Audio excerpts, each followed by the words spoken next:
এই সংসারে দুই ধরনের মানুষ দেখা যায়, এক সরল, দুই জটিল। এবার এই যে সরল ব্যক্তি থাকে তাদের এই সমাজ দুর্বল মনে করে। এমনিতে দেখতে গেলে জলও সরল, বায়ুও সরল। ওনারা যেদিকে চাইবেন প্রবাহিত হতে পারেন, এনাদের যে আকার দেবেন সেটাই ধারণ করবেন। কিন্তু এরা বাস্তব রূপ ধারণ করলে তখন কি হয়? এই জল এমন এক ধারায় পরিণত হয় যে অনেক বড় বড় পাথরকে খণ্ডিত করে দিতে পারে। এই বায়ু এমন এক চক্রবাতে পরিণত হয় যা সংসারে বিনাশ ডেকে আনে। তাই যে ব্যক্তি সরল তার সরলতাকে সম্মান করুন, তাকে সম্মান করুন, তাকে ভালোবাসা দিন।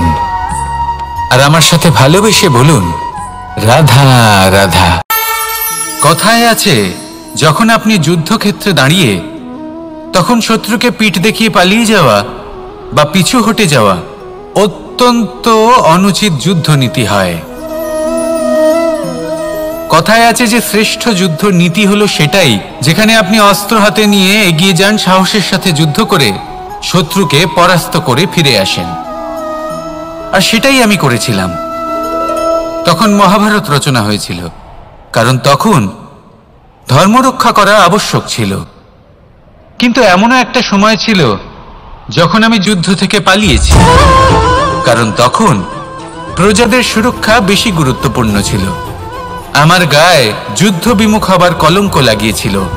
কিন্তু ঠিক আছে, আমি সেটাই করেছিলাম যেটা প্রয়োজনীয় ছিল।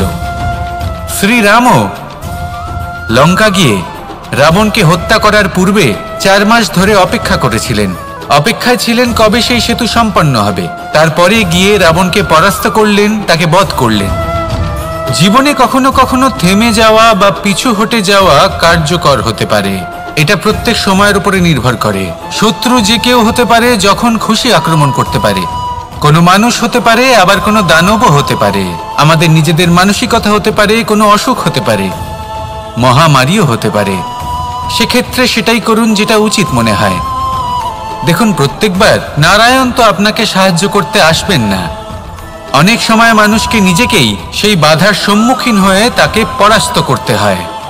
আর এমনিতেও কথায় আছে যে প্রত্যেক নরের মধ্যে নারায়ণ আছেন। তাই অন্তরের নারায়ণকে জাগ্রত করুন, আর যা সমস্যা আছে তাকে সমাপ্ত করে ফেলুন, তা সে যতই পিছু হটে করতে হোক না কেন। আসুন আর আমার সাথে ভালোবেসে বলুন, রাধা রাধা। কখনো আপনি কোনো গোয়াল দেখেছেন? অধিক মাত্রায় গোবর পড়ে থাকে, আর ওখানে এক ধরনের পোকা দেখতে পাওয়া যায় যাকে গুবরে পোকা বলা হয়। এরা কি করে? সারাদিন সেই গোবরেই বাস করে। সেই গোবরকে গোল আকৃতি প্রদান করে নিজের বাসার দিকে নিয়ে যাওয়ার চেষ্টা করে। অনেক পরিশ্রম করার পরে সেই গোবরের টুকরোগুলো নিজের বাসার দিকে নিয়ে যায় আর বুঝতে পারে ওর বাসা তো খুবই ছোট, আর এই গোবরের টুকরো তো অত্যন্ত বড়। এ তো বাসাতে প্রবেশ করতেই পারবে না। তাও চেষ্টা করতে থাকে, শেষ পর্যন্ত অসফল হয়, আর সেই পোকা একাই বাসাতে ঢুকে যায়। এরকম মানুষের সাথেও হয়ে থাকে। সমস্ত জীবন মানুষ ধন, স্বর্ণ, সুখ স্বাচ্ছন্দ্য এই সব কিছু অর্জন করতে ব্যস্ত থাকে। আর যখন সময় আসে এই সংসারকে ত্যাগ করে চলে যাওয়ার, তখন সে বুঝতে পারে যে এই সব কিছু তো আমি নিজের সাথে নিয়ে যেতেই পারবো না। মনে দুঃখ নিয়ে সংসার থেকে বিদায় নেয় সে। তার বদলে যদি মানুষ কোনো নির্ধন ব্যক্তিকে সাহায্য করে দেয়, কোনো দুঃখী ব্যক্তিকে হাসাতে চেষ্টা করে, তাহলে মনে সন্তোষ নিয়ে সংসার ত্যাগ করতে পারে। এই জীবনে ধন, স্বর্ণ, সুখ স্বাচ্ছন্দ্য অতি আবশ্যক, কিন্তু এগুলোই বাস্তব সম্পত্তি নয়। তাহলে কি এই বাস্তব সম্পত্তি, সেটা বুঝতে শিখুন, আর আমার সাথে ভালোবেসে বলুন, রাধা রাধা। মানুষ একটা অত্যন্ত শ্রেষ্ঠ কর্ম করতে পারেন, সেটা হলো ভুলে যেতে পারা। আর সেটা বরদানের চেয়ে কম কিছু নয়। মানুষকে যখন কোনো কারণে নিজের প্রিয়জনদের থেকে দূরে যেতে হয়, তখন মনে দুঃখ জাগ্রত হয়। তিনি সেই দুঃখকে ভুলতে পারেন। কখনো কোনো সম্পর্ক থেকে যদি দুঃখ পেয়ে থাকেন তখন সেই দুঃখকে ভুলতে পারেন, কিন্তু এই সংসারের প্রত্যেক আবেগ, প্রত্যেক বস্তু ভুলে যাওয়া উচিত নয়। বিশেষ করে আমাদের প্রিয়জন, আমাদের পরিবারের সদস্য, যখন এই সংসার থেকে ওনারা চলে যান তখন যে সৎকর্ম ওনারা করেছেন, যে প্রেরণা ওনারা আমাদের প্রদান করেছেন, কখনো ভুলে যাওয়া উচিত নয়। যখন আপনি কোনো উঁচু স্থানে পৌঁছে যান, আপনি সাফল্য লাভ করেন, তখন সেই সকল বন্ধুদের ভোলা উচিত নয় যারা আপনার সাথে আরম্ভ থেকে ছিল, যারা সব সময় আপনাকে সাহায্য করেছে। আর সবথেকে গুরুত্বপূর্ণ কথা, আপনার বয়স যতই বৃদ্ধি পাক না কেন, মাতা পিতাকে কখনো ভুলবেন না। আপনি যতই বড় হন না কেন, আপনি তাদের সন্তানই থাকবেন, অভিজ্ঞতার দিক থেকে ওনাদের থেকে ছোটই থাকবেন। তাই সবসময় নিজের মাতা পিতাকে নিজের সাথে রাখুন, কখনো তাদের ভুলবেন না। সেই সকল ব্যক্তিদের ভুলে যাবেন না যারা দুঃখের দিনে আপনার সাথে ছিল, তবেই জীবনে সুখ পাবেন। আসুন আর আমার সাথে ভালোবেসে বলুন, রাধা রাধা। আমাদের জীবনে অনেক ধরনের ব্যক্তি এসে থাকেন। কেউ কেউ আমাদের সাথে থেকে যান, কেউ আমাদের থেকে দূরে চলে যান। কেউ ভালো মানুষ হন, কেউ খারাপ মানুষ। কিন্তু আমরা সবসময় সেই সময়টাকে নিয়ে দুঃখ প্রকাশ করি যখন আমাদের জীবনে কোনো খারাপ ব্যক্তি প্রবেশ করেন। তারা আমাদের খারাপ অনুভূতি দেন, দুঃখ দেন, কষ্ট দেন।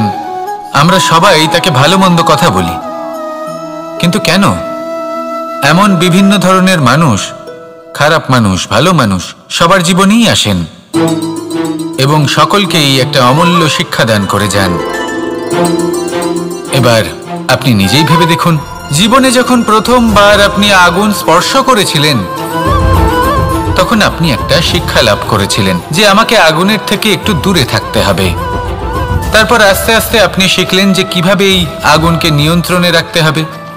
তারপর আপনি শিখলেন যে কিভাবে নিজের জীবনে তাকে প্রয়োগ করতে হবে, তা সে অন্ধকারে প্রকাশ লাভ করার জন্য হোক বা খাবার বানানোর জন্য। সেইভাবেই কোনো খারাপ ব্যক্তি যখন আপনার জীবনে আসে, কোনো শিক্ষা দিয়ে যান, তার প্রতি কৃতজ্ঞ থাকুন। তার বিষয় খারাপ ভাবার বা খারাপ অনুভূতি নিয়ে থাকার কোনো প্রয়োজন নেই। সেই শিক্ষা লাভ করুন, ইতিবাচক মনোভাব নিয়ে জীবনের সামনে এগোতে থাকুন। কেউ নেই যিনি আপনাকে বাধা দিতে পারেন। আসুন আমার সাথে ভালোবেসে বলুন, রাধা রাধা।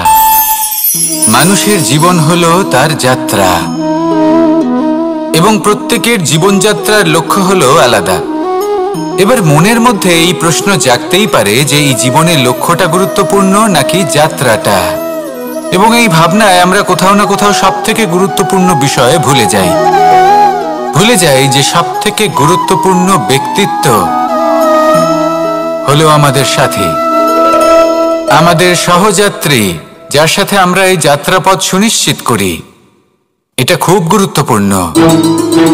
আপনি নিজেই দেখুন, মেঘ থেকে বৃষ্টি ঝরে পড়ে। তার লক্ষ্য হলো ধরিত্রী, তার যাত্রাপথ হলো সেই বায়ুমণ্ডল।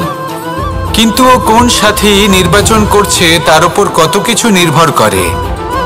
যদি সাথী হিসেবে ঝিনুককে খুঁজে পায় আর ওই ঝিনুকের ওপরে গিয়ে পড়ে, তাহলে মুক্তয়ে পরিণত হয়। তখন লক্ষ্য কি হয়ে থাকে? ঈশ্বরের আভূষণ। সেখানেই যদি এই জলের ফোঁটা কোনো সাপের সঙ্গ পায়, কোনো সাপের মুখে গিয়ে পড়ে, তাহলে তা পরিণত হয় বিষে। আর তখন লক্ষ্য কি হয়? কারোর প্রাণ হরণ করা। এই উদাহরণ স্থির করে যে আমাদের জীবনে সাথীর নির্বাচন হলো অত্যন্ত আবশ্যক এবং অত্যন্ত গুরুত্বপূর্ণ বিষয়।